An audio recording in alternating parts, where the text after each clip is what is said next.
Babe, sorry pero alam mo pumasok sa loob ng bahay niyo kasi ayoko makita mo ang tunay kong kanya. Full mo na ba?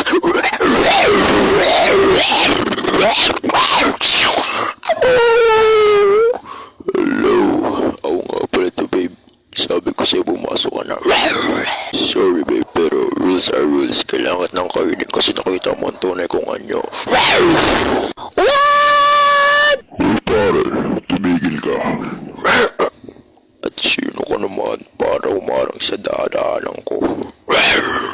Ako lang naman ang hari ng mga vampira.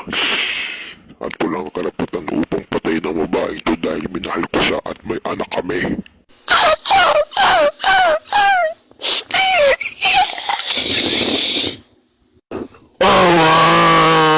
Nag-cheat pala siya sa akin! Hello guys, ang moral for this lesson, and by the way, ako nga pala si Rene J.